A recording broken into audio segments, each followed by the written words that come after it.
Hello kids, Abul Os Zedo. You're my heart, man. You're right here, right? Then Amina, then Salma, then Yaman, then Noor, Nuti, and then Hannah.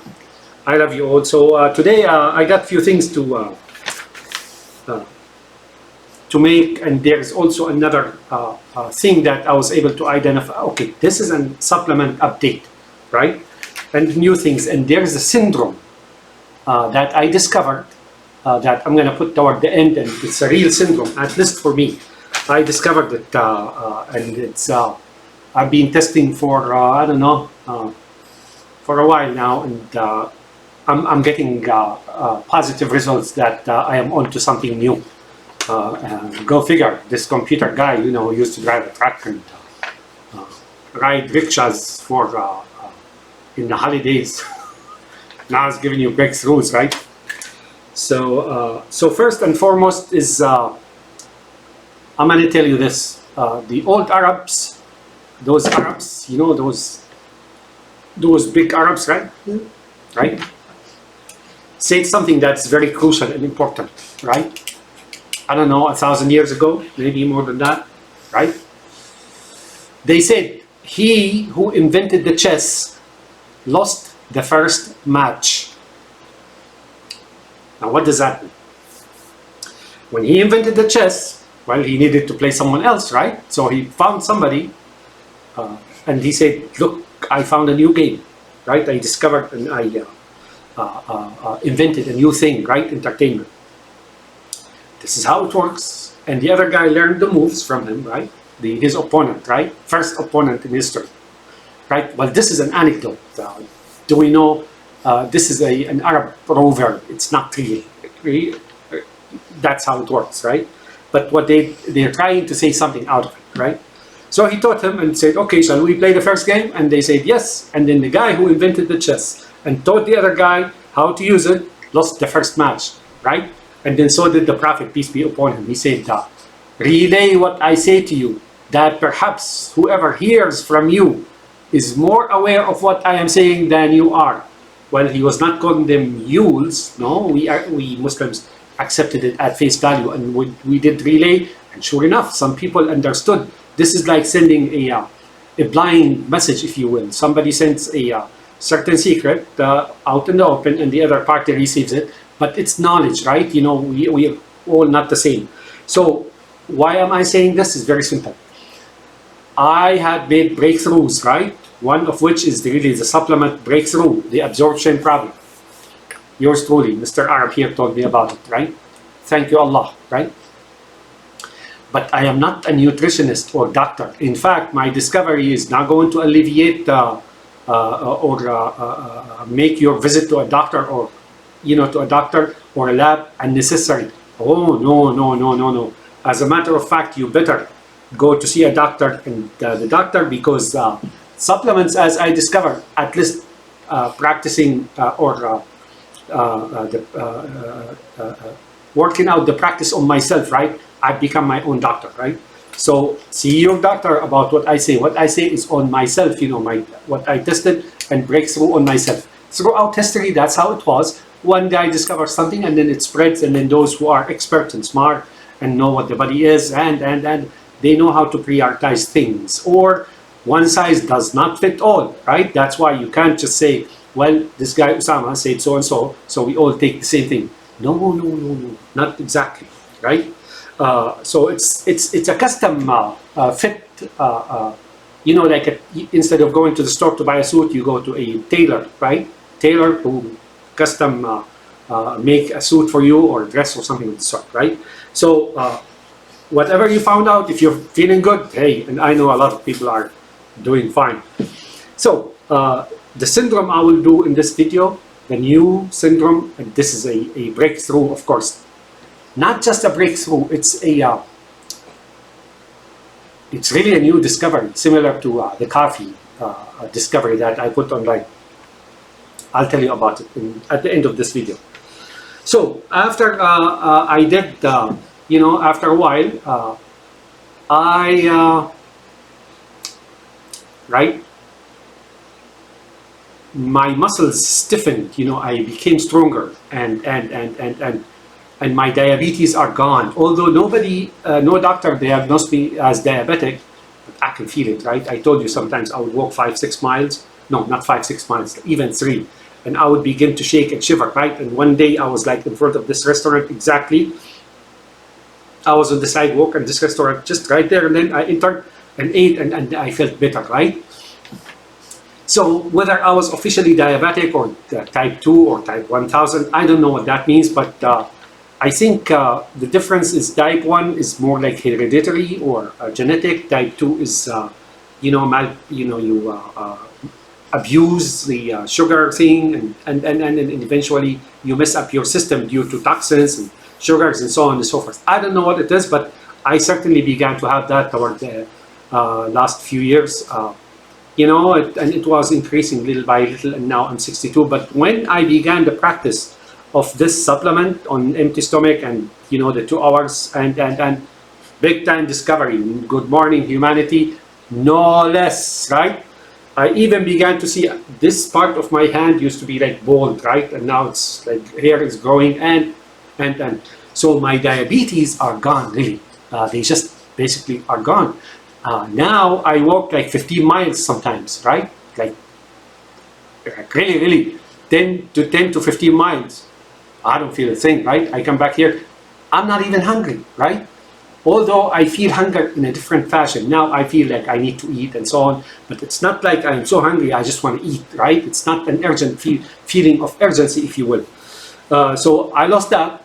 And you know what? I found out that it takes a while after you begin to fill your, after your brain, that unconscious conscious brain that I call unconscious conscious, right? It takes a while for it to fill. First, what it first does, it fills the reserves, right? It takes all these trace minerals and vitamins, and it fills the reserves. Now you may say the water soluble, vitamins are gone at the same day. But remember, what it's doing is when it's taking some of that, it's repairing things that it wasn't able to do so. It wasn't able to repair certain organs or tissue or whatnot, right? Now it begins to repair, right? And then the first thing it begins to do, repair, it does actually repair. I come to discover it's not just the brain that it will repair.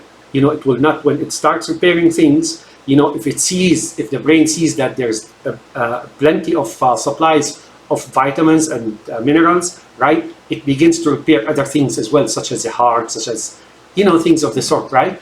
But that said, don't become toxic. So after 3 or 4 months or 6 months or whatever it is, and then you begin to see the change in your body, right? You better slow down, right? Slow down. So I liken it to a salad bar. When you go to a salad bar, there's like 100 things, right? 100 items or vegetables, meat, blah, blah, blah, blah, blah, right? But then you know what you like. So you pick this, you pick hummus, you pick tomatoes, you pick olives, you pick soup, you pick things, right? The way you like it, and then you leave the rest, right? And then you mix them and eat them. Same thing for the body and the brain, that unconscious, conscious, and its stratums. You're not gonna find it in one place. This thing is very complex, right?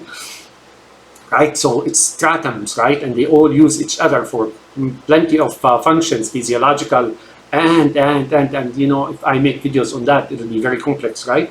So what it does, it sees that there's, as if you dump the whole salad bar, right, in your stomach, and then it goes into your system. Now your brain says, I need this, I need that, I need that, I don't need that. So what it does is rebalance the vitamins and minerals and toxins in your body. It keeps what it wants, fills the reserves to the capacity, it begins to repair, right? And maybe it's very complex. Maybe it won't dispel all these minerals or eject or ooze out or, urinate or whatever, right? So what it'll do is rebalance, right? Only what it needs. This is to us like choosing whatever we need from the salad bar because that's what we like, right? Now the inner conscious or that inner conscious, unconscious, right? Knows right what it needs. It's not like it likes or it doesn't like. It doesn't think. It doesn't have emotion like our conscious part does, right? Our conscious is emotional. Taste, you know, you like to go have pleasure of speed racing or whatever it is, the inner mind, that conscious, unconscious, and it's just not one thing, it's like many things at the same time. That doesn't think like that. That is utilitarian, that is practical, that is like calculator. Its main function is really overseeing the various functions of the intake, input, output, blah, blah, blah, blah, blah, blah. That's its work, right? It doesn't have anything to do with pleasures or whatever, right? But not 100%. Hold on to your seat. I'm going to say something about that, right? So now I have this one particular doctor, or I watched this particular video, which said this, that after a year of taking magnesium, the heart valve was repaired, right? So it takes that long to store magnesium. He couldn't be more wrong, and there are other things that are wrong about what he says. What happened here is, from what I know, it takes maximum of 3 months to fill really the reserves and maintain that trace mineral, blah, blah, blah, blah, and it starts repairing the body. But what it does, it takes that long to repair a valve, right? So it's a balancing act. You can't take so much to become toxic, you have to take breaks, right? And then at the same time, you must continue. So after 3 months of, and if you do test your cells and blah, blah, and other factors, right, and see that your reserves are fine, and you need to take breaks, right? So now you need to stagger your input-output, excuse me, right? You need to stagger your intake, and two, if you begin to feel intoxicated, like new symptoms, stop altogether, right? Because something is not right there. Like if you take so much copper, for example, and if you begin to feel, new symptoms that you haven't felt before, and it happened to me, right? I began to experience new symptoms and feelings that I didn't have before. Whatever I had before this discovery and practice of supplements on empty stomach and 2 hours and pulverize it or ground it into powder, right? Things that were there and I thought they were detrimental. I thought I have very little time left. Really, they're gone. I mean, really gone. Sometimes I go weeks without supplements, say for example, I don't feel a thing. Meaningly, whatever I used for a long time has built and corrected and repaired tissues, blah, blah, blah, blah, blah, blah. And then now you may say, well, we need more. Well, you need to maintain some, right? But it takes that long to for whatever was repaired, nervous system or organs or tissues, it takes so long also to decay and have issues again. You understand what I'm saying here? So, so whatever has been repaired is repaired. Reserves are full, they are full for 3 months, maybe for a year, maybe more than that, but whatever was repaired could probably go for years, similar to what we got from our mothers, and then say we were malnutritionists like we were back home in Syria, right? But then we stayed healthy and functioning on that set of whatever little minerals and vitamins we took, we stayed good. So now if you take so much, intake so much minerals and vitamins, and then you get repaired, if you stop, it doesn't mean that you're gonna like fall down the next day and go back to and your original deficiencies and defects and symptoms and are going to come back in the same day, right? They may go years before they become they turn into disrepair, and then damage will hit them, and then decay, and then they will shrivel and lather. You see what I'm saying? So no, it doesn't take a year for magnesium to rebuild. It takes that long for a valve to be repaired, right? Now, speaking of that doctor, one day he gave an advice on potassium, right? And he said like 800 mcg or international unit and so on. So I have the 100 potassium, right? 100 mcg, I think, right? I didn't go for 800 or 700 like he said. So I went for 100, 200, the next day, the third day, 300, plus 100 with my 50 plus, and so on, right? That day when I took four pills of the 400 or 100, which means 400, right? Plus whatever is in the 50s. Give me a second, let me find out. So that's the potassium, right? The potassium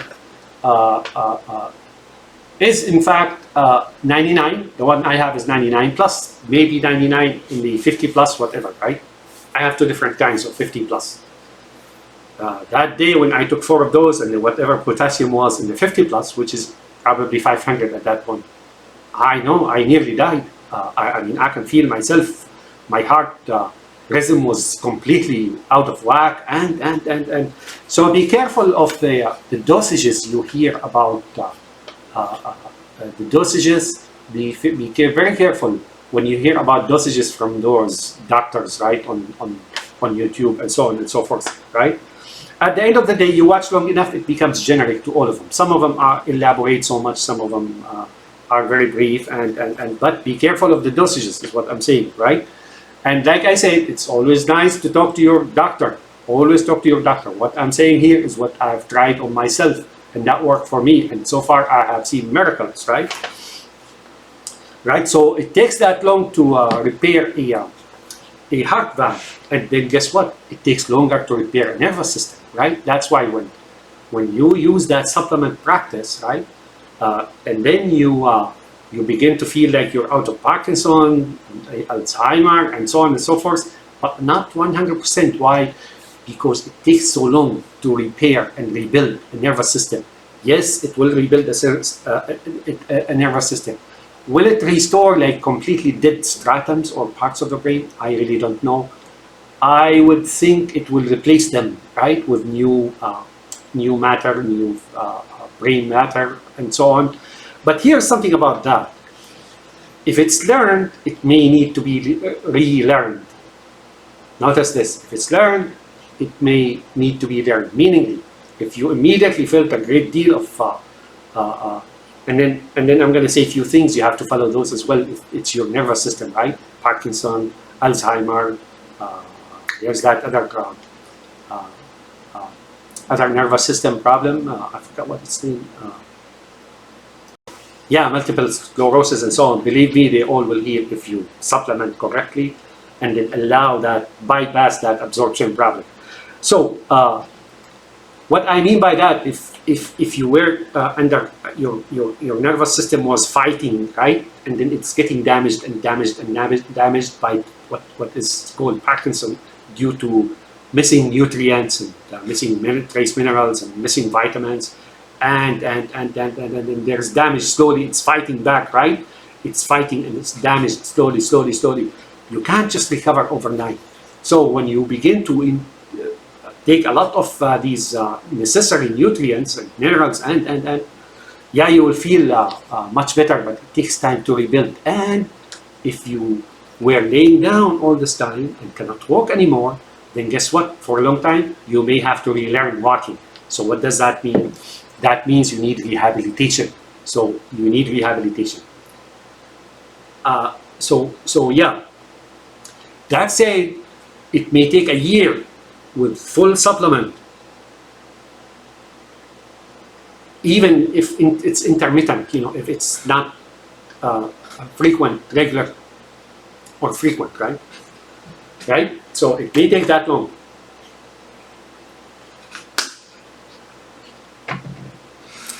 Right. So now, excuse me. So when it is a brain issue, if it's a heart issue, that's automatic. It doesn't have a feeling, right? So in itself, it doesn't have sentiments. Let's put it this way. If it's your brain and you've been in Parkinson for a long time and now you incurred so much damage, yeah, it will rebuild, but slowly. Your memory will rebuild slowly and so on. But here's what I discovered upon myself, right? I told you my muscles strengthened. How do I know? When I started getting into my car, now I'm a little bit stiffer, right? And then stronger and right? But then now I discovered I need more protein. And I do eat that very good beef, no growth hormone, no antibiotics, grass-fed, blah, blah, blah, blah, right? And I would eat about, I don't know, a cube of 2 inches. I would fry it with real butter, right? Real butter, not the non-real butter, right? Unsalted butter, I would fry it, and then I would eat it, probably not every day, but frequently, right? And then I would eat, I began to change into what I think carnivore, I became a carnivore. Right? Diet, right? Keto, I think they call it keto. So eggs, I go for the Amish eggs, right? Organic Amish. They say no, it's what the chicken, the egg that is laid by the chicken is what the chicken eats, really, right? So you need protein, and of course we can perfect the supplement thing and then not even eat anymore, right? And we could probably exist, but no matter what, we will need to eat food, and we will need to take in from, nutrients from food, and we need all that for our biome, right? That microbiome. Look, we're a plant, as I explained earlier. We were a plant in a pot, right? See, Adam is, of course, creation of Allah, subhanahu wa ta'ala. Praise be to him, right? That's what Adam is, and I'm a full believer in that, and I have my reason to believe me. And I may make a video on that based on the scientific evidence, right? But let's take that for granted and then have some sense of humor now. We were a pot, Adam was a pot, right? A plant in a pot, and then suddenly it became conscious, and then it decided to move out of its place. So its root, pierced the pot, right, around the soil, from below the soil, and then it made them two legs, right? And then it got up, but now it needs the soil. It cannot move without soil. So it grew skin around it and then kept it into something called large intestine, colon, right? And then started moving about, right? That plant pot. So we are a moving plant pot, right? That's why you need nutrients for that soil that is in our microbiome, right? Yeah, that's how it is. Believe it or not, even gravel or soil, even soil, may be pretty good for your intestine. Now, I'm saying this, it's not, I did not discover this. I heard this somewhere, that some people eat soil, right? And they do, and guess what? For good reason. I assure you, it goes to the intestine, and the intestine sees that that's what we were, right? We were somewhere in the soil and in the microbes, and now they're soiled, so they feel happy. All these microbes, they feel happy. So you need food, you need all that kind of food, the organic food and so on, and the kale and the broccoli and all that, and the greens and the spinach, and I eat the spinach raw, right? Just eat it raw, right? You're fine, right? So you keep your microbiome healthy. So what I'm trying to say is supplements or synthetic food, if we ever think like in terms of science fiction, that we eventually will become self-sufficient by way of pills, don't do that. Don't do that. Don't, right? As a matter of fact, if you do, you may simply survive and all that stuff, but now you're going to have a problem in your belly, right? So we, as long as we exist, we will have to eat. We will have to, interact with Earth. Here's what I've done. Let me tell you something. One day I was watching a group of gorillas, right? Gorillas, like our first cousins. One gorilla was running, right? And then suddenly he stopped over the grass. He stopped over the grass and grabbed a bunch of grass, pulled it up like this, and swallowed it. Guess what? The other day I went to the pond right there. I found a place where, it's not dirty or dogs pee or something like that. I put some grass, including the root. I left the soil on it. I didn't even wash it. I made sure it's clean. Of course, it's not in the path of dogs and or sprayed or something of the sort between trees, right? And I ate it. Basically, that's all there is to it. Did I feel bad afterwards? No. But like I said, now you need more nutrients because your body now is healthy, has been repaired, right? Has been repaired. Your nervous system is getting repaired. So it's not just in vitamins and minerals and enzymes and whatnot. Now it needs building block, and that comes from protein, right? So whoever you are, the actor who just came out of Parkinson, you need to eat protein, really that real food, heavy food, right? That really fills us up, right? And then you need to have some fun. So for example, here's what I will do. If I go to, if I go to a place of my good memory, right, and I feel suddenly a sense of elation, or happiness, or I'm in raptures, right, and then suddenly I feel like I need to eat a whole big bowl of ice cream, right? You may say that's not healthy.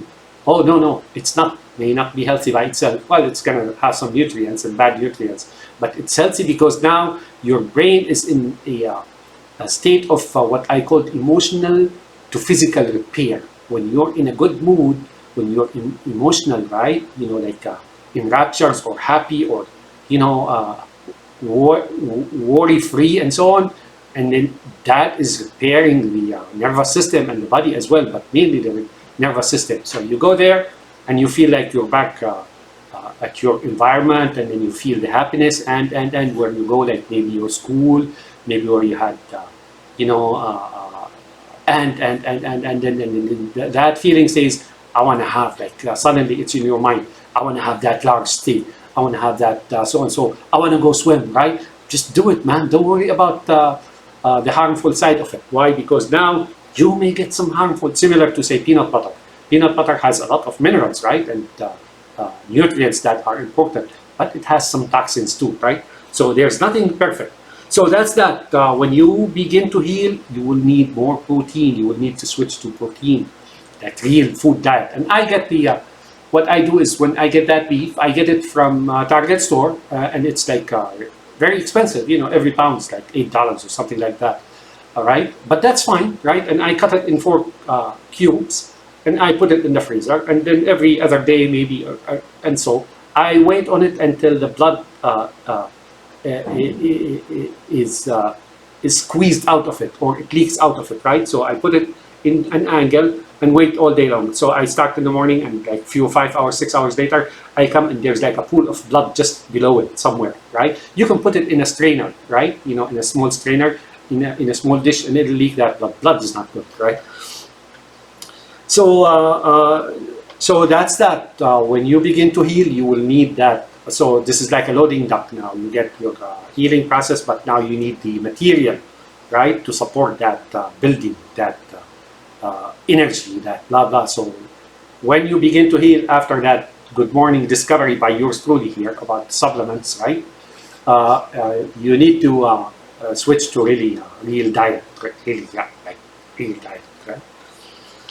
And again, don't forget other things like seafood, like vegetables, like remember, eat your vegetables, right? All right.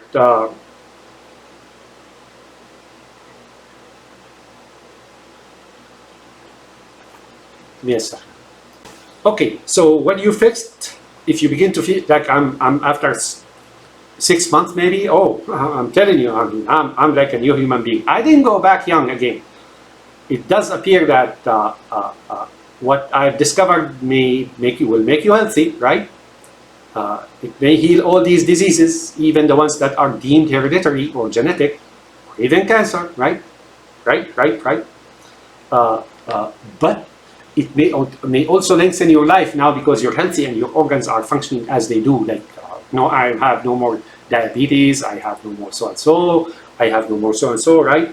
It may lengthen our life, right? We may live longer. But guess what? There are 2 things that may slow down aging. Let's put it this way. There are 2 things, and I heard them before, right? Number 1, you cannot beat, and that's our prophet, peace be upon him. He says, there are 2, that there is a cure for every disease, right? Except aging. Or in another narration, he said, except death and aging. Both of them, actually. As you will never be able to, we will never be able to reverse those periods. Like I said, this discovery here, or the few of them, right, may lengthen our life, right, and live healthy, right, and that's a good thing, right. Lose a lot of diseases and have like pretty good resilient body that will resist like diseases and cancer and so on and so forth. Why? Because it's well supplied, right? Compare them to 2 armies. It doesn't matter how brave one is or the other, right? If one is well supplied, like with jet planes and fighter jets and artillery and espionage and it will beat the army, even though it's probably more brave than it is. It will beat it because it's a shortage of resources, right? So when our body is full with resources, it will withstand better diseases and. But don't go like dive into a nuclear reactor core and say, oh, I'm not gonna get cancer because I have like trace minerals full and so on. Don't try that, right? So whatever is learned must be relearned. So you actor, Fox, you need to go rehabilitation and you need to start eating heavy food like real beef, like 15%. I buy the 15% fat, sometimes the 10%, but 15% would be fine. And eat the seafood and the things that but rehabilitate. It'll take that much time. So rehabilitation here means your brain, if it starts fixing itself, its nervous system and may not allow you to walk. Why? Because it is a learned thing, right? It's a learned thing. Take for example the bicycle. Once you learn it, you drive it all the time. But that's balance. That may not have anything to do with anything else, right? It's just balance, right? It's a very small, simple function. Riding a bicycle, it's one of the most extreme and simple functions. Once you capture it, that's it, right? It sets some kind of a thing in there, and that's it, right? But walking is is more difficult. So you need to relearn walking, and then when you walk, your brain or that unconscious conscious of those many stratums of unconscious conscious, they're like a whole posse, the whole crew of them, right? They begin to realize that this body needs to work, and they begin to repair, right? So it depends on the need. Remember what I told you guys at my children at my initial videos, that when I used to walk, I used to feel like the sharp pain, that wicked pain. Why? Because that very material, the very precious material that my brain uses for the main core functions, now it's using in profusion just to balance my body, right, while I was walking. So it begins to hurt, right? So now it has more of it. This is something similar. Walking, if you want to walk after a long time of disability, right, and then now you're healing, right, you need to show your unconscious conscious that, oh, we need to focus on the walking part, right? So they begin to supply material for that walking part, or that part of the brain that is responsible for your balance in walking and so on. And I think big part of it is unconscious, right? It's like in that reflex part of below the brain or something of the sort. So whatever is learned must be relearned, and that's walking. And physical therapy as well. You go for rehabilitation, how they walk you after, say, an accident or a stroke or something of the sort. Get it? But then now again, if you're on supplements and that's doing well, right, then you need protein. Why? Because now it's not just the building block of the nerve. It needs more energy now. There is a need for more and real energy, right? Your brain does so. So mood, like I said, and feelings and so on, they're very detrimental. So we will always need food, right? We need all kinds of food. Okay, so you hear people talking about, I took notes this time around. I don't know what the heck is that. Oh. So, I took notes. That's a pretty good thing, right? Right? So there are those who say that we switch to protein diet, become like cats now. We're carnivores, right? And they say there's a problem with grain. It does so and so grains. Listen to me and listen good. Grains are important. Why? Because, well, there's plenty of stuff in them that we need. Remember, we humans are all other animals. We're the deer, we're the cat, we're the bird, we're the fish. That's who we are. We are an amalgamation of all of those. We can even fly like birds, right? We make wings, right? Artificial wings, and then we can even fly like birds, and then we develop that feeling, right? You see what I'm saying? So yes, you need grains. But here's how you do it. So this week, you're taking your supplements, right, on empty stomach, and then if you want a mega dose, I don't advise you, ask your doctor. I do mega dose sometimes, super dose, like I take maybe up to 10,000 in vitamin D, IU, and other things as well, like aside from the 50 plus, I add zinc 50 milligram, I add so and so, I add potassium, I add B12, right? So now eat the meat. When you're on carnivore, take your supplements. Now next week, keep taking your supplement if that's what you do, right? But at the same time, eat. So this 1 week, eat your grains, like 15 grains, like whatever grains. Eat that. Yes. Don't worry about it, what they say. Now, I did mention in one of my videos that when I was taking the B12 and I started feeling tremors, right? And then my Mr. Arab here, said, push back discontinue the B12, and I felt much better. Well, what I've done was, but I was taking that, I heard on the videos, different doctors talking about it, that cyano, from cyanide and so on, and there's like methylcobalamin and stuff like that. So now I went into the store, into a vitamin store, or whatever vitamin shop that is, right? And I bought that kind, and I've been taking it, and I'm doing just fine, right? So now, aside from the B complex, I take the B complex, right? Which I don't want to describe it now, I have to go there. I even now add that B12 of the methylcobalamin, whatever, right? I'm not a chemist or know much about chemistry, I don't remember stuff like that, right? So that actually, that worked just fine for me.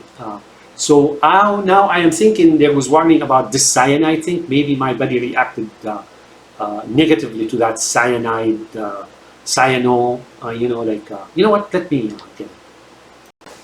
Okay, let me tell you about this. This one here is, no, God, that's manganese. I now take also manganese, the 10 mg, but I don't take that often, right? And there's that complex with C, B complex with C, right? And what the heck, I don't know. So, why do you know what it is? So the B12 has a 525%, 15 mcg, milligram, right? Give me a second. So the B12 is called methylcobalamin, 1000 mcg. I don't know why it says black cherry. Maybe that's where it comes from black cherry, I don't know. Okay, but what I'm saying is when I stopped taking the cyanode, whatever, B12, right? And then I went to methylcobalamin, that is definitely much better. I no longer have, that the feeling of tremor, right? That definitely went away. And now I take it almost, whenever I take that, I take it even with the B complex, and I'm doing fine. Again, with this discovery, that doesn't mean your doctor is no longer useful. You have to, because it's not one size fits all. You may be doing yourself a disfavor by supplementing yourself, and then suddenly you become toxic or build calcium or stuff like that. There's no substitute for the doc. The one who invented the chess lost the first match. You need to check with your doctor and whoever it is, right, to test for, and you know what? That's not bad actually. All right, so we're good here. I got here. So we need all kind of food. Don't kid yourself about not needing food anymore or dieting. Dieting, right? Dieting is not by not eating food all the time or skipping certain things for a long time, right? Whether it is grain or meat or something of the sort. No, don't do that. That's destructive for our organs and so on. So dieting means eat less, right? Variety of food, like seafood, like beef, like goat meat, like sheep meat, and grains as well as vegetables and fruits, and you need all that, but eat less, right? If you want to do, eat less. So that brings us to two things. One is I had, before the practice, in one of my toenails, right, the left one, under my toenail, there was a area, right, that has always been dark. So I knew it was fungus under the nail, right? And that's apparently very common. And you know, a year into my, over a year into my supplement practice, right now I'm doing, oh, everything's fine, right? Oh, my immunity, and the immunity also was due to the coffee practice, right? See my copyrighted coffee practice, right? Don't kill yourself. That's copyrighted, right?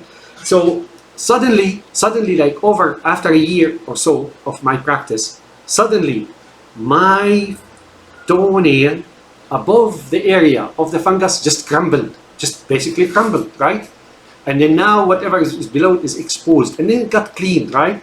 And then eventually 2 months later, and now like about 2 months ago, it began to heal. You know, it grew, the area grew a new nail, right? You know how the nail keeps growing right forward, and there's no fungus.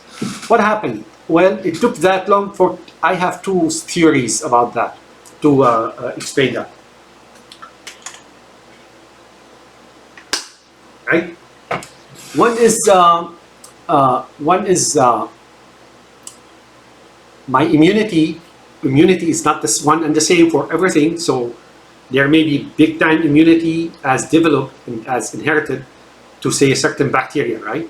Because it's not just one thing, right? The immunity is what I discovered. It's not just one thing.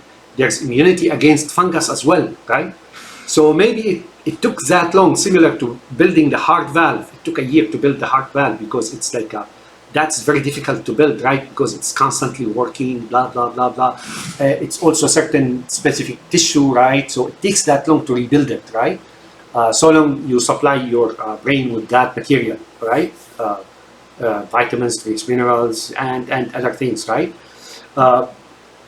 And so I thought maybe it took that long to develop immunity against the fungus itself, which explains why the fungus in our intestinal tract, right, is controlled all the time. Also, I told you before, and I know this to be true, the fungus itself in the intestinal tract, if there's any in the small or in the large, right, it's used for the brain matter, right? So our brain matter is not just one thing, yeah? It uses the fungus material to build the brain, right? Or at one point, my immune system began to disallow the fungus to eat the flesh, right? Because the fungus, if it's under the toenail, guess what? It's surviving on your flesh, right? The flesh under the toenail, right? That's what it is, right? That's what it consumes as nutrients, right?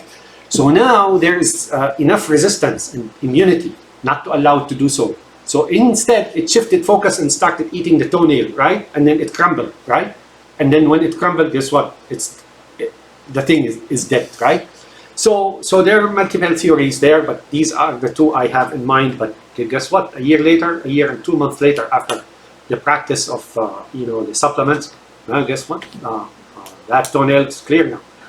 I can speak here about many things that I've had experienced, and they were before, and they're no longer possible. And I'm going, especially my diabetes. I can go a month without supplements now, and I don't feel a thing, right? Like I said. So apparently it healed those organs, pancreas, whatnot, and things of the sort, right? And now they're functioning correctly, right? So long you supply them with energy, right? If it's good energy, right? But it takes a long time for them to shrink and shrivel and be decay and malfunction again, right? You see what I'm saying? So the supplement now in my practice is not 100% of the time. Take your time, allow your body to rebalance your minerals and your vitamins and dispel or expel the toxic and the excess and so on. And then come back again, I don't know, you just have to test, you just have to talk to your doctor, right? I'm not so frequent or regular about it. I'm not like what is it, path, I forgot what the name, what the word is. But 1 week I take it, sometimes 2 weeks, sometimes 3 weeks, sometimes 4 weeks. When Ramadan was around, right, I didn't take it really the whole month, right? I didn't take supplement the whole month when Ramadan, 2 months ago, when I fasted Ramadan. Because when I used to take it on empty stomach, it's in the morning. But in the evening when you eat, it just doesn't make sense, right? Maybe I took it once or twice. That didn't make a difference, right? That didn't make a difference. So the rebalance of supplements, your body does that, right? Just like when we go into the salad bar, we pick what we like, right? Those many unconscious conscious stratums that are sub systems of your conscious brain, that small, very small conscious brain, right? They don't function as I like this or I don't like that. They know what is needed and what's not. So know that, so you allow yourself not to be toxic, if you will. I would say if you're poor, if you just started the supplement, maybe 3 months, maybe 6 months, steady, straightforward, right? But once you feel, many symptoms have just disappeared, right? Then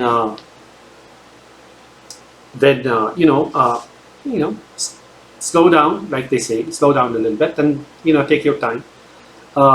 It doesn't take that long to fill the reserves. Actually, I discovered that the brain, whenever it sees these materials, right, the trace minerals, the vitamins, the whatever comes in, and out of those it manufactures its own materials, right? If it's its own organic substances, right? And then what it does, its priority, it keeps using what it needs, right? But the first priority is really to fill the reserves. And then after it fills the reserves, it begins to fix. That's why when I discovered this practice, the first few 5 to 6 days, I really didn't feel anything, right? On the 6th day or the 5th day or the 6th day, like I told you, I woke up and I felt completely different. And then I felt as if around my eyes, empty sacks were filled with water, right? There's like they're filled, right? They're rejuvenated, right? And I knew I was onto something. I came that close to quitting, to be honest with you, about this discovery. I was that far from just deeming it nothing. What it is, Mr. Arab here, I guess, just pushed me as hard as it gets, right? And the 6th day, I began, as soon as I felt that, I knew. So it takes that long, at least 6 days. It may take more than that to fill the reserves. Where are the reserves? I don't know, but maybe in the liver, maybe in the flesh itself, maybe in the fat, maybe in the teeth. Why? Because when it's short on organic nutrients and substances and so on, I think it begins to shortchange parts of the body, including the teeth, right? It takes from them because now it must survive. So, but no, it fills the reserves first, and then it keeps using itself, but then it begins the repair process afterwards, right? But then, like I said, so it doesn't take a year to fill with magnesium in order to fix the heart valve. It just takes that long to fix the heart valve itself. It takes longer to fix or repair, or rejuvenate or restore the nervous system itself, and so on and so forth and so forth. And remember, rule number 1, now you need more potent food, protein and stuff and so on, because now your body is healthy, it needs more, and your brain is doing repair, it needs more energy, right? Okay.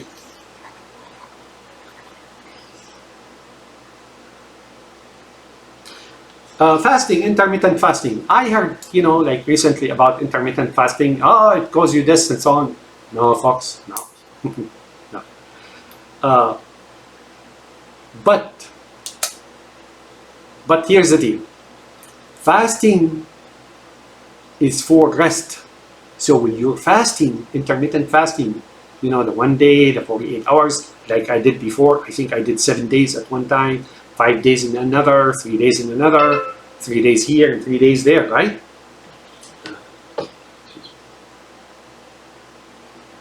Right?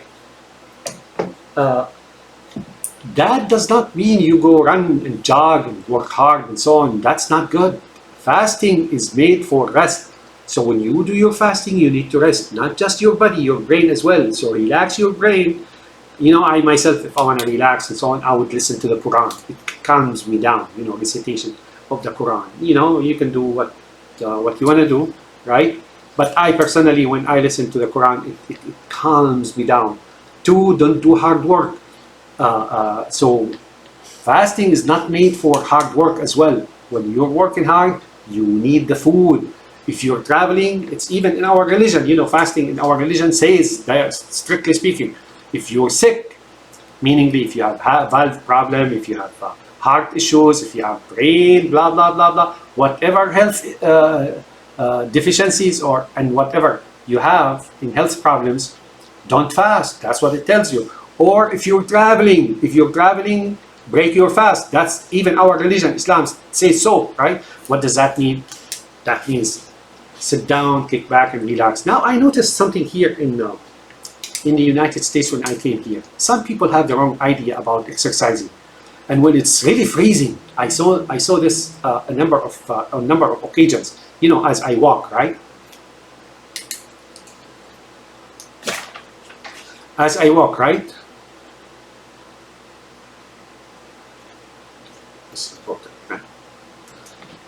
As I walk, I noticed when I'm like bundled up, right? Eskimo coat and I like to walk, right? If it's cold, just bundle up and warm up, right? It's okay, right? It's okay. It's good, as a matter of fact, right? To maintain the heat. And I noticed those people, young people, sometimes older, they're nearly naked and they're running as hard as they can. I'm like, what's wrong with these guys? Aside from producing energy to your brain and to your tissues and to your muscles and your energy system, right, which is mitochondria or something like that, now has to work twice as hard to do what? To warm your body, because it's so cold. Your body is losing heat rapidly, right? Because it's so cold and you're running nearly naked. They think that's good. That's not good. That may cause permanent damage, folks. That's what it is. So if you want to run, if it's cold, fine, run, right? If it's really morbid cold, like 48 below, don't disregard it, man. And so on. So in our religion, not in our religion, but the Muslim old Arab doctors practice, do exercise, but don't exert yourself. Like when I walk, I noticed when I'm walking, I walk, like I said, sometimes 6 miles, sometimes up to 15 miles and so on. Whenever I walk, when I'm walking, I count my pulse, and it's much higher, right? So apparently it's using. So our own doctors used to say, exercise, but with moderation. Don't damage yourself. These are the old Arab doctors, right? So yeah, that's it about fasting. Fasting is very important, especially if you're diseased, right? If you've got like problems and so on. It allows the body to detox, right? Now, if fasting there's different type of fasting, right? The fasting I'm talking about, intermittent and long fasting, it's not 100%. So drink water, a lot of water, your salt, iodine, and keep taking trace minerals and whatnot, right? And vitamins, and but sit down and relax and listen to whatever pleases you, and just get away from it all, like they say. Remember Goofy, what he told his son? Get away from it all, right? And right? And then drink, if you want to drink coffee, drink coffee. When drink tea, drink tea. Things of the sort. But just avoid the food altogether, right? Avoiding food, solid food is what I'm talking about. And water. Oh, drink water, no problem. Because that apparently your body now is forced to wash that water out through your kidneys, and then it's like just water, right? It takes all the toxins with it. Not all, but now it's just water. This is like you're washing a floor or something with water alone, right? If there's dust and scum and crusty floor and whatnot, all that gets washed. Otherwise, if you wash it with water that's filled with gelatin and whatnot, jello, it's just gonna do the same thing, right? But when you're fasting, drink water, drink your salt, take your iodized salt. Heck, you want to drink one of those drinks that, not energy drinks, the ones that supposedly quench your thirst, do that as well, right? So fasting is that, yes and no. Fasting is very important. Fasting is healthy and all, but it's not meant for those with diseases. So if you have heart issues, if you have nervous problems, if you're Parkinson, if you whatever it is, that's not for you. Also, if you're healthy, don't do hard work until the fasting is over, right? All right.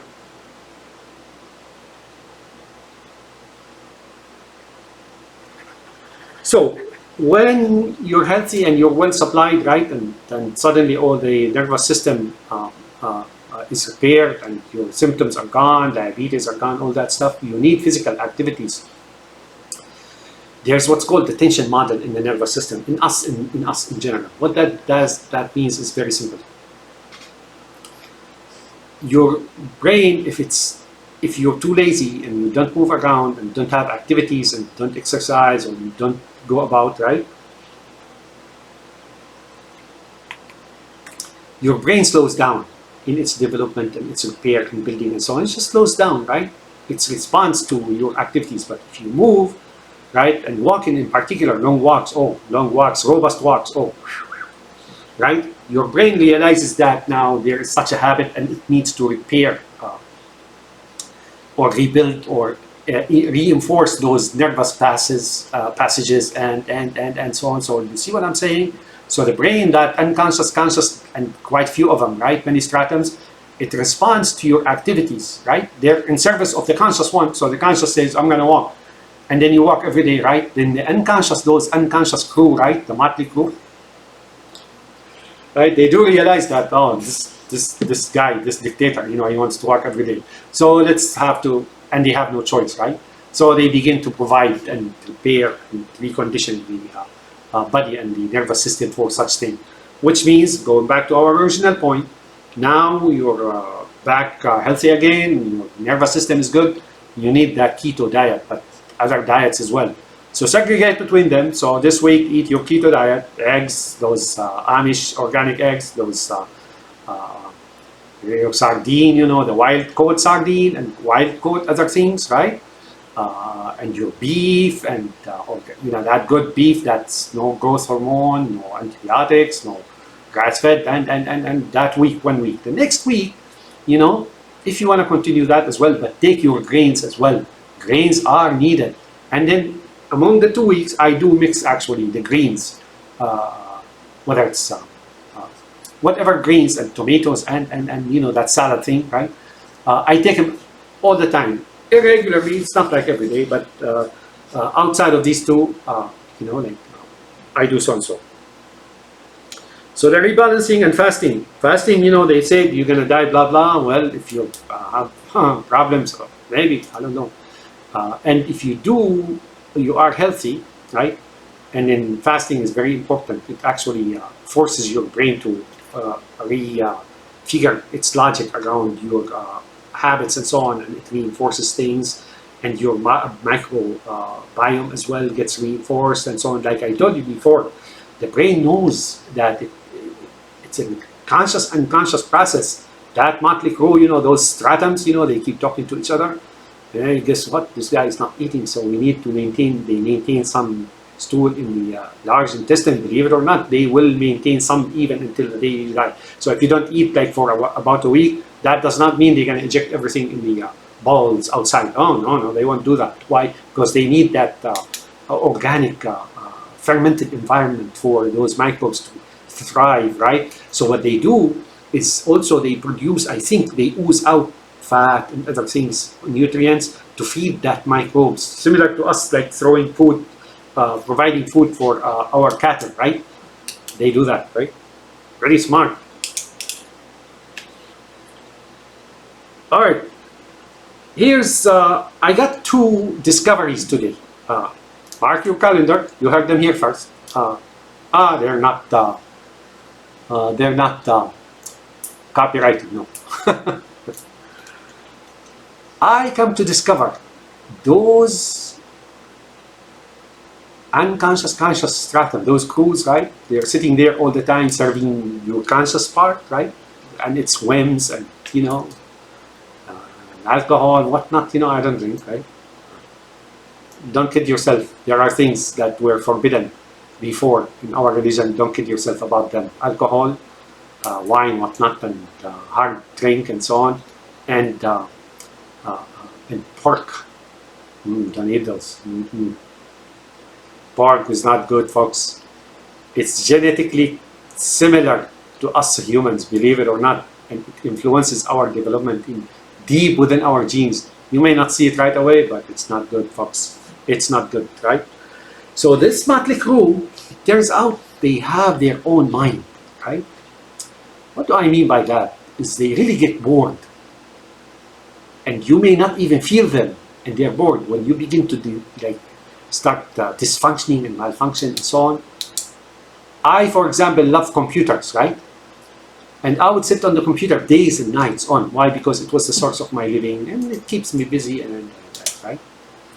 It turns out, I found this out actually not too long ago, that those Arabs here, those Arabs, the shepherds and whatnot, those stratums, I kind of sense they don't like that, even though I am the master, right? The conscious is the master, right? So I'm forcing the point, like it or not, right? But it turns out that those unconscious, conscious stratums, right? That I told you, they talk to each other and right? They get bored, really bored, right? So guess what? Simply put, take them out on walks like dogs. They feel better. You know how you walk your dog to make it feel better? Otherwise, if it's in the house, it gets sick or something of the sort, right? You do have to walk your dog, right? Or allow your cat out, so the cat would go and start murdering other animals, right? Birds and whatnot, right? So, and the best thing for that is really walking. Walking is, oh man, walking. I feel them. I began to feel them. Those subconscious stratums that are really conscious, right? And there's a place here called Barth Pond, and they found it to be ideal. Now, be careful. You may like hiking in the woods and so on. They may not like it, and you don't know it. Why? Because it's a predatory environment. Now, you, just like other animals, now you have to pay attention. That unconscious conscious, which is also teeing off information of our senses. So our senses, they go to those stratums as well. So now they begin to watch, right, for predator when you're alone in the woods and so on. You may feel good, but deep down inside, these stratums, the ones that form your main functions, right? And they're conscious, like I said, they're conscious. They may not like it, right? So go to where people is. Some people, like you want to go to, that's why unconsciously people do that. Like they go to, for example, in our situation, they go outside and sit down in front of their houses. And that's even during the time of the Prophet, right? Peace be upon him, Muhammad. Or in England, they go to pubs. In France and England, they go to pubs, or they go to the market and so on. I found it like you go to wherever that, place, and make sure it's not the, so that those unconscious conscious, they're more like animals, right? Meaningly, they serve you, right? But they are not as, they don't make real sound decision. Meaningly, if you go and feel good about taking a hike in the woods, they may be anxious, right? Because this is an environment where you're exposed to unseen predators. They think that, yes, I noticed them, right? So I go to the pond, but the pond is surrounded by houses, man-made. Wherever they see a man-made environment, right, and there's like a civilization there, I feel them. They begin to relax. You just take them out, like walk them like dogs, right? Or walk them like your cats. Some people have those saddles for their cats, around the shoulders and so on, and they walk them and so on. And after that, they come and just go to sleep, right? So you need to walk them, those unconscious brains. If you go to a bar, I used to sometimes go eat in a restaurant. Not a bar that I would drink, but I would sit on the bar so I can eat, because I'm all by myself, right? I can feel them, right? They're already relaxed, and they're happy about the vicinity and so on. I told my daughter last time I met her, and this is a breakthrough. This is a long time breakthrough, right? And I knew it for a long time, right?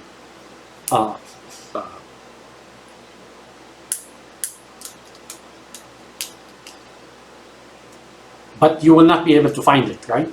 You really have to have like really honed and keen, fine-tuned senses, right, to see it. Our unconscious, those stratums, if you're in a vicinity of people and like loud on a bar or somewhere, they have their own conversation, not in the same place. They have it in the same place, but they have it with others. You just don't see it, right? You just don't feel it. They talk to each other. I swear by Allah, I take an oath by Allah, this is true, right? So take them on a walk. This is very important. A walk is very important, especially, you know, if you want to go to the mall. I don't know about the mall because now you're paying attention to the merchandise and so on. Just go to a place where they don't have to work hard to calculate things, to look out for danger, to, you know, like just, and what will happen is they just sit around and they talk to each other around the bar, you know, like here, right? They talk to each other where you can't see them or hear them, right? And they're relaxed. They don't have to be worried about the thing, right? You understand what I'm saying? This, you heard it here first. These are discoveries like the Hashimoto or like Parkinson or something. This is here. MFs, this is Mr. Arab here. Those Arabs, they're, well, you know what I'm talking about. All right, so all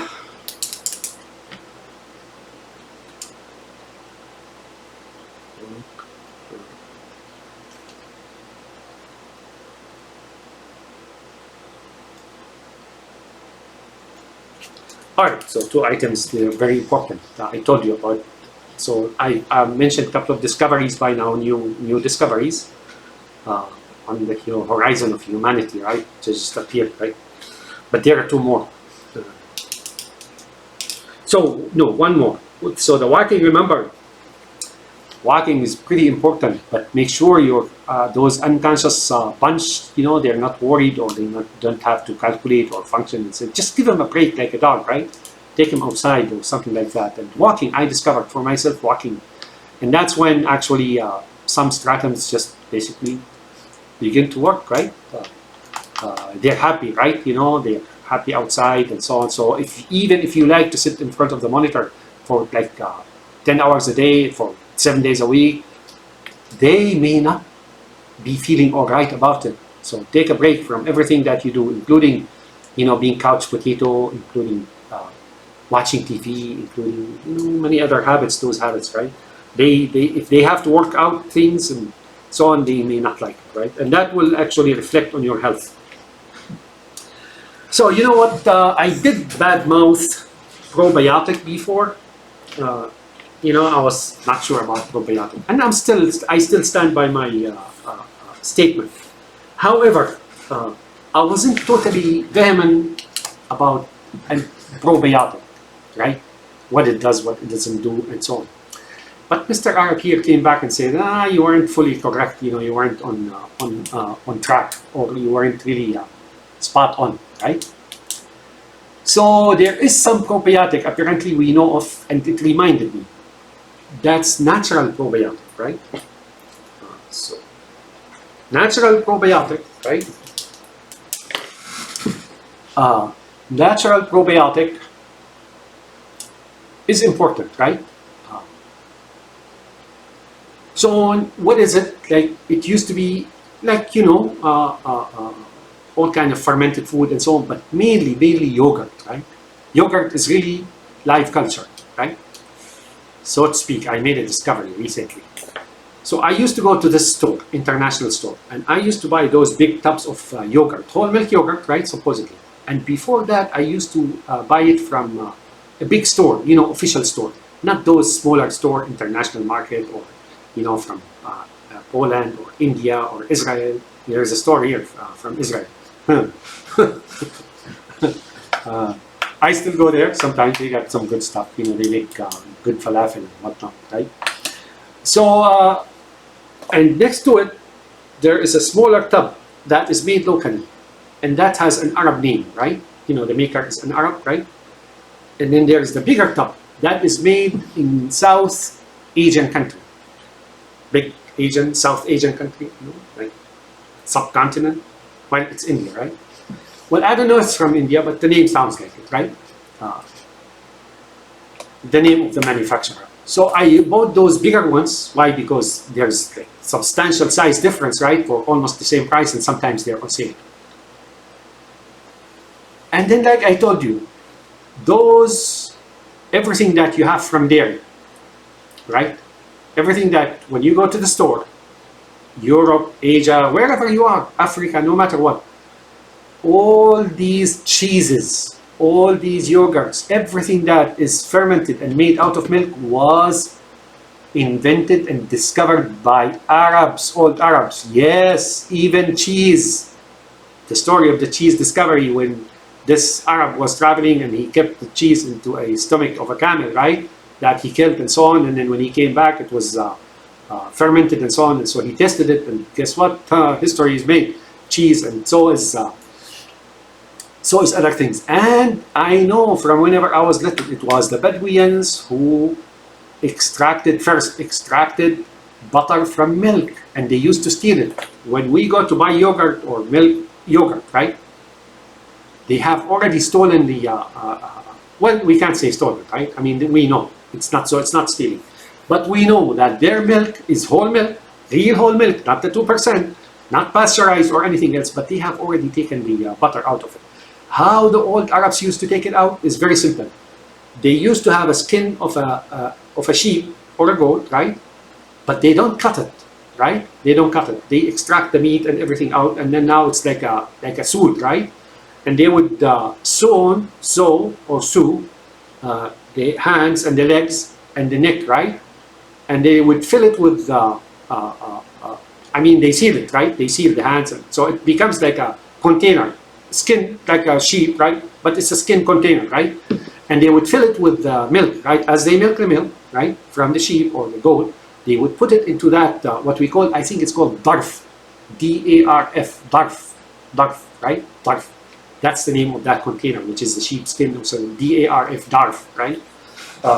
And they would shake it for a long time, and then when they let it out, they would see the butter, and they would siphon off the butter, sell it as butter, but whatever is left is already, like it's far better than what you have here in the market.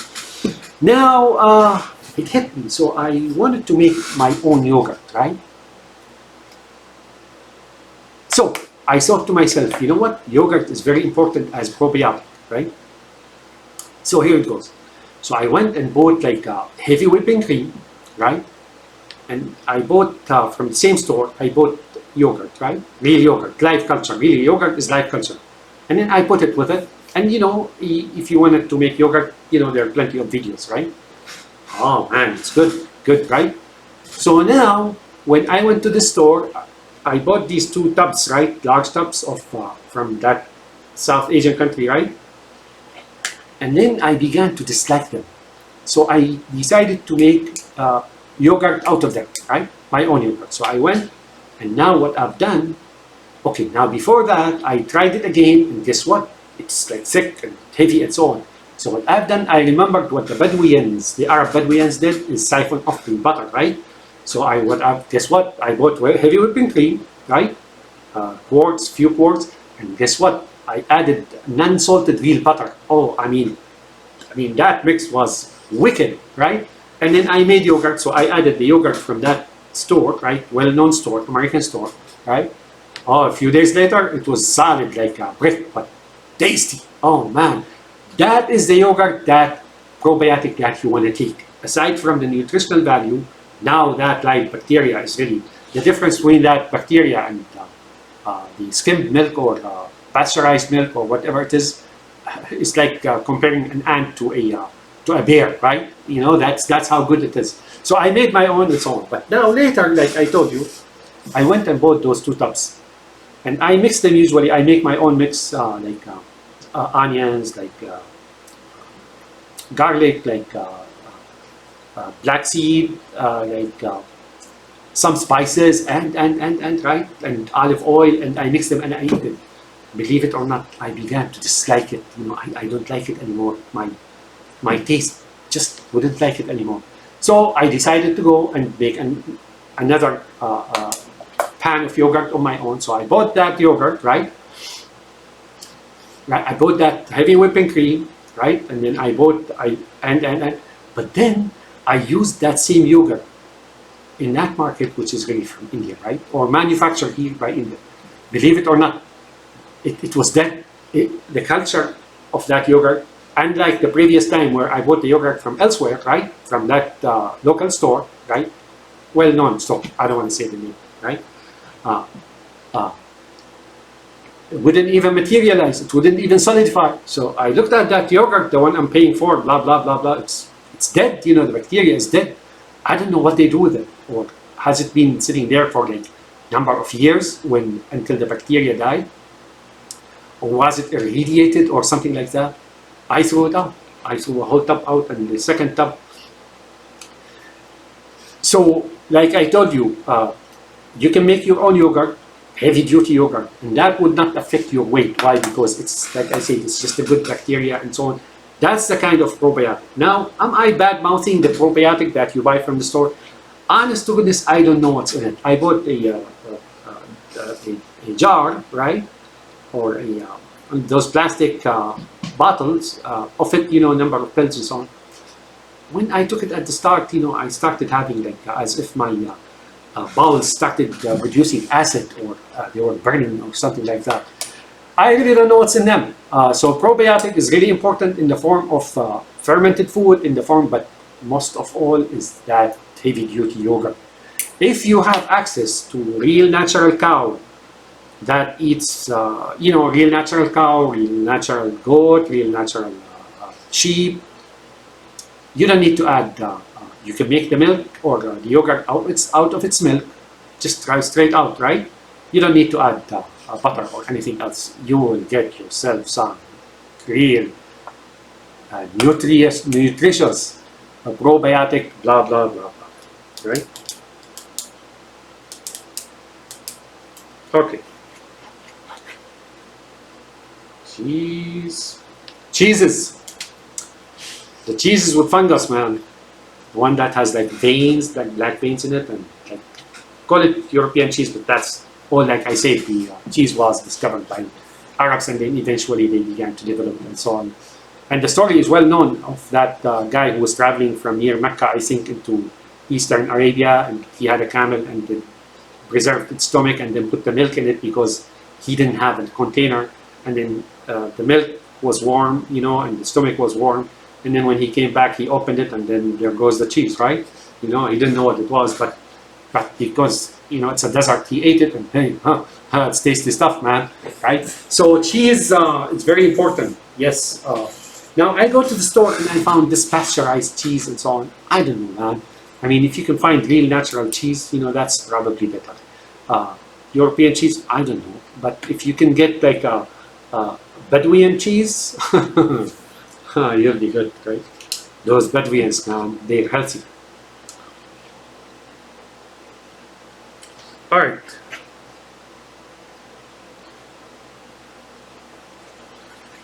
So the heart valve, right? The heart valve, it didn't take 1 year to store the magnesium. No. It takes, I don't know, at worst case scenario, maybe 3 months, maybe much less than that, right?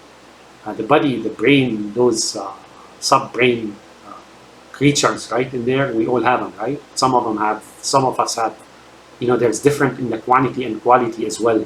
So we're not all the same, you know, here, right? And I'm not calling everybody dumb, no.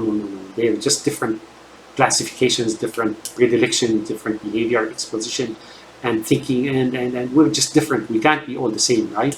But there are those, you know, right? So take cheese, real cheese. Try to find real cheese in that like fungus type cheese, you know. That would be good, right?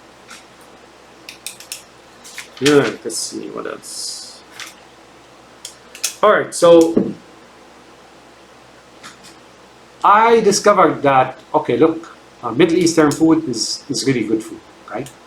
Healthy, right? No matter what it is. So if you really care about, if you can afford it, right? Now, when you go to eat Middle Eastern food, you know, falafel and hummus, you know, that's street food. Hummus is more of a home food, but not every day, right? But when you eat falafel, that's street food, right? The Middle Eastern Arab menu is very tall, like it's very tall. That's why when you go to a real authentic Arab restaurants, they don't have the same menu every day, right? Today they have this like 4 or 5 recipes. The day after they have different 4 or 5 recipes and so on. So you can go there if you know of such a restaurant. You can go there, but make sure you take your food, you take your meal or something like that. However, there's another method for you. You know, if you can afford it, then find you one of those old Middle Eastern ladies, right? Here in the U.S. or anywhere else, Palestinian, Lebanese, Syrian, Egyptian, and whatnot, right? But it turns out that greater Syria, or what we call Bilad Sham, they have the real menu, right? Syria, Lebanon, Palestine, Jordan. I don't know about Jordan, maybe a little bit less because Jordan was a little bit Bedouin country, right? And only recently, like, I don't know, 100 years ago or so, it kind of grew into a modern metropolis or something like that, maybe 200 years ago. Iraq as well, right? So if you can, then hire one of those ladies and she comes to your house and cooks, right, for you, like once a week, twice a week, right? And then she instructs you of how to eat the food, right? Or if you can't afford it by yourself, then you and a few other families, right, hire those ladies, right? They come to your house and they cook it for you and prepare it and so on. You just pay them and then they tell you what they need, you go get what they need, or they can get what they need, right? And then if you can, when it comes to hard milk products or animal products, such as what we call samni, right? Or margarine, right? Or whatever, try to get it from the Middle East, because I noticed here the goods that are produced locally and sometimes imported, right? Not as quality, especially olive oil. I don't know about that, right? So you want to be careful. But if you hire, join like few families and then hire this Middle Eastern lady, like she can make you food and then you can discuss it and ask for what you want, and she comes and cooks, and then you pay her whatever it is, if you can afford it. If not, like you can share a few families with that Middle Eastern lady, like I said, Palestine, Syria, Lebanon, Iraq, probably Egypt as well. Egypt, I think they have a very close menu as well. If you want to go Western Arabs like Algeria, Morocco, and so on, close enough, but they have different recipes. But I think it's probably close enough in terms of food. So she comes to your house or whatever common place, and then you divide the food after she cooks it and prepares it. And much of the food that you make, I remember in the Middle East, can last 3 days. You just put it in the fridge, eat out of it for 3 days. It'll work fine as well. So Middle Eastern food, I think it's the best around, but you have to make sure that the ingredients are authentic. Really, right? All right. So I told you about the discovery of the unconscious. You have to work on like dogs and whatnot. And I told you about here. There are a couple of discoveries, right? But here's one. This one is, the one that walk your dog. That's for history books, right? Here's another one. So I don't know what happened to me. Excuse me for a second.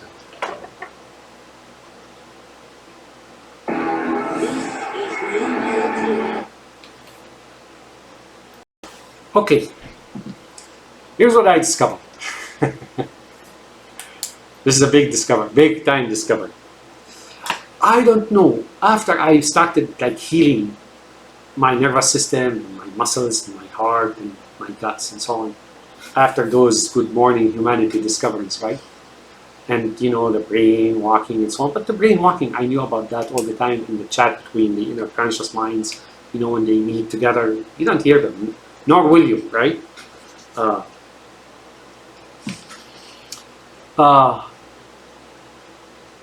I was always sensitive, my hearing was sensitive. So when I am walking and there's a fire truck or sirens going off, like passing by, I'm fine, I can handle it, right? But it's better for me if I plug my ears, right, with my fingers, my index fingers. I would plug my ears until the sound, the sirens, moved out in the distance, right, and fainted away, right. But then lately, for a few months now, I began to feel something, symptom or syndrome or whatnot, right? There's like a joker here. Okay. Joker, one of the neighbors is sauntering around like this. So I began to have sharp, my hearing is sharp, right? It's strengthened, the sensitivity of my hearing is strengthened. I began to sense that is not just getting bothered by very sharp sound. Like I told you, I can handle it. It's not like that. When I need to, I will handle a lot, right? No problem with me. But why would I, right? This is like trying to prove yourself, like try to break the record in diving into a pool when there's nobody around. Why do you want to do that, right? So nobody's listening, nobody's watching. So you usually try to do your best if you're trying to compete or contestants and so on. Then you want to be that this is the guy who broke the record in diving. You understand? Right. So I began to feel that is really, that sound, if it bothered me, it's affecting my sleep later, right? So apparently its effect is not just right there and then, and it goes away when the sound disappears. Oh, no. Shall I detail this to you? Or I think if Amina and Zaido and Salma, Zaido, Amina and Salma and Yoman and Luti and Nana, you realize what I'm talking about here? That this sound that really irritates me sometimes is really influencing my life. This is psychologically very important. I don't think anyone has ever attributed hearing to psychological issues or physical strain or anything of the sort. But believe me, I have discovered, and mark your calendar now, there are quite a few things here. I now know that when I started, you see, I put my headset on and it's off, right? And I began to feel better. By Allah, I take an oath by Allah. This is one heck of a discovery, you guys. So you look into it.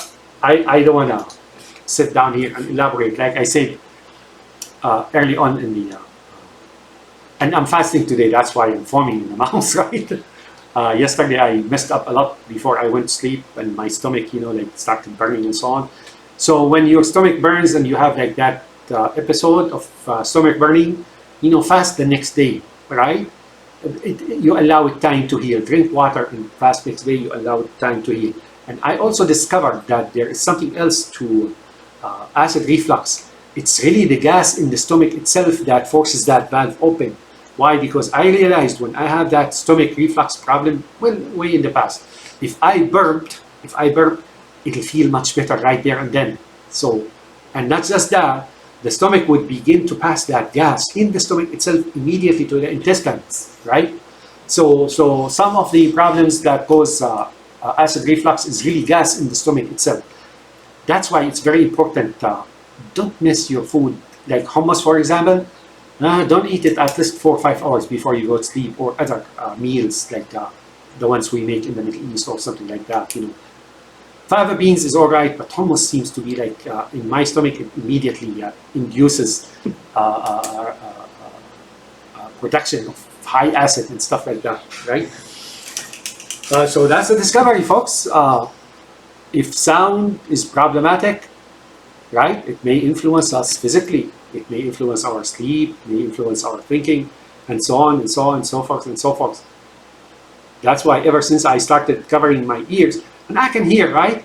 But it's that sharp frequency that really causes me a little bit of irritation, and then I noticed it causes me, like later on at night, some insomnia, right? So now the speakers I have, they're like muffled a little bit. They're not the type that's sharp and crisp and so on.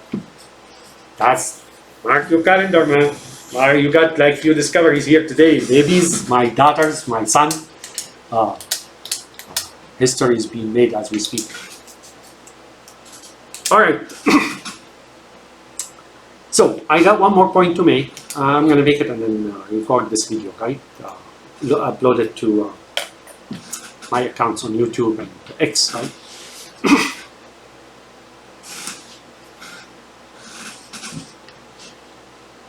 Our prophet spoke of death, right?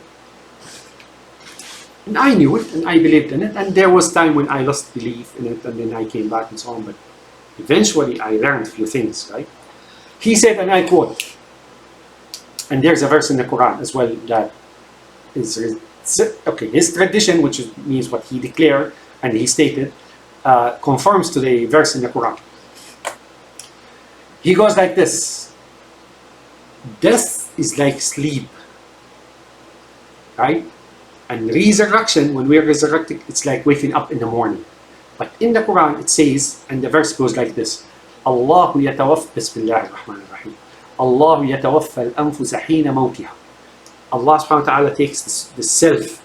The self, I'm not going to explain to you, but if I do, you'll go crazy, right? He takes it out, right? Allahu yatawaffa al-anfusa hina mawtiha. When we die, he takes it out, right? He takes that operating system from us out, right? And all that we have been, all that we thought, all that we dreamt, all that we saw, all that we discovered, all that is in that soul that Allah subhanahu wa ta'ala, praise be to him, takes it out when we die, right? It's our operating system, really. Without it, there's no life, really. And then the ones that doesn't die, he takes it when it's asleep. وَالَّتِي لَمْ تَمُتْ فِي مَنَامِهَا. الله يتوفى الأنفس حين موتها والتي لم تمت في منامها. So he does the same thing when we go into deep sleep. He grabs it, right? Well, we don't know how, but he takes it. يتوفاها means retrieves it to himself back, because he is the originator of that spirit or the self, right? When he takes it in the sleep, when at death, right? So sometimes we die in our sleep, right? But sometimes we die while we're awake. We just fall off. Right? And 90-90. Right? So he says, وَالَّتِي لَمْ تَمُتْ فِي مَنَامِهَا فَيُمْسِكُ الَّتِي قَضَى عَلَيْهَا الْمَوْتَ وَيُرْسِلُ الْأُخْرَى إِلَى أَجَلٍ مُسَمًّى. So, that which death has been decreed upon is kept, it's not returned to the body, right? Or if death has not been decreed upon the body, then Allah subhanahu wa ta'ala, praise be to him, resends it back, reinserts it back into us, and then we awake, right? وَيُرْسِلُ الْأُخْرَى إِلَى أَجَلٍ مُسَمًّى. Right? So, and then he sends it back on and off every night whenever we sleep, until a certain period of time when we are decreed to die, we die. That's it, right? Now you may say, but your method now is going to allow us to live longer. Well, he revealed it, right? He doesn't reveal it to me like Prophet Muhammad. No. But he teaches people ideas, right? You know, like, and then they spread it there. So, but then Prophet Muhammad, peace be upon him, spoke of the punishment in the grave. And the punishment, okay, so you're either punished in the grave, or you see your reward in the grave, right? For what you've done. If you're a really bad person, and bad persons there are, we're talking Hitler, Stalin, Lenin, Assad, Saddam Hussein, you know, and Netanyahu, right? And so on. They go murder people in the millions and put millions in gulags. And they go just drink their vodka and go to sleep, right? So he said that's what happens. Now, a lot of people doubted that. You know, how do we crumbled right underground and we decompose, you know, and. So, I know that's true, but I'm going to give you an example. You know how complex our soul is, right? Or our brain is, right? And then I explained to you there's that very small part.